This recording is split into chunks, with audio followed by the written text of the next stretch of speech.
What is pasteurization? Pasteurization is a method by which a manufacturer, a milk company for example, can change the shelf life of its product. Through the method of pasteurization, they can kill bacteria and pathogens that would otherwise make the milk go sour.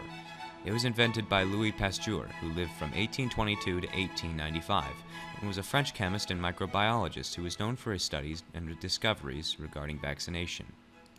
In this presentation, I plan to explain who Louis Pasteur was, the history leading up to pasteurization, and the science behind the process itself.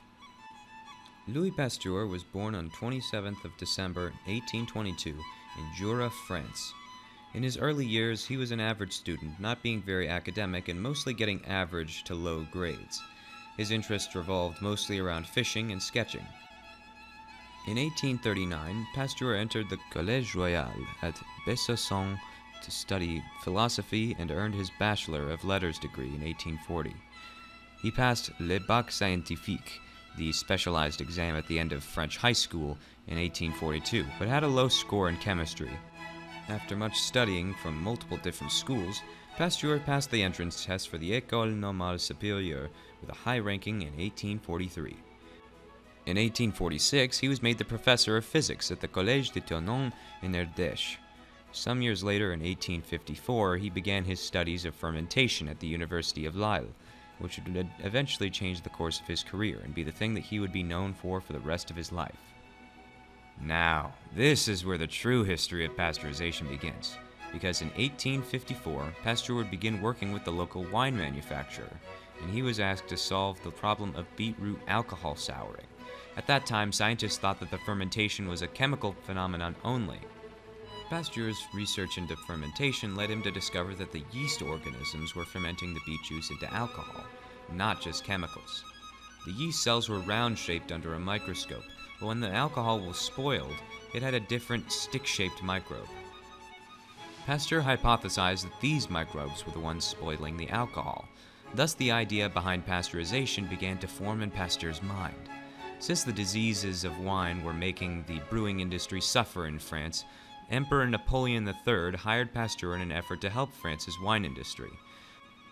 Through some of his past experiments, Pasteur discovered that heating the fermented wine would kill the microbes that spoiled the wine. Pasteur's biggest contribution was determining the exact time and temperature needed to kill the harmful microbes in the wine without ruining its taste. Pasteurization was originally used as a way of preventing wine and beer from souring, but it would be many years before milk was pasteurized. So, how does pasteurization work? Well, pasteurization uses heat to kill microorganisms. Microorganisms are typically single-celled, meaning they have everything they need inside one cell. HowStuffWorks.com uses the analogy of a studio department to describe them.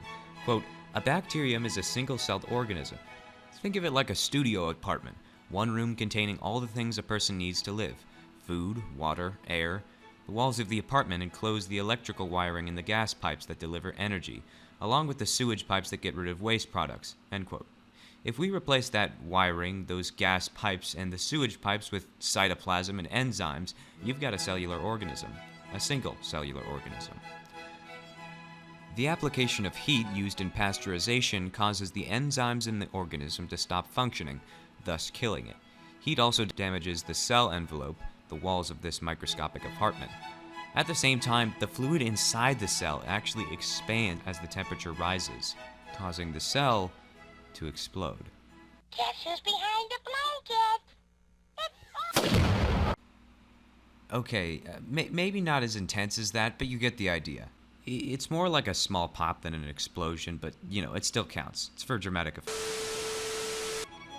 Anyways, this is how pasteurization targets the weaknesses of bacteria and makes the shelf life of certain products so much longer.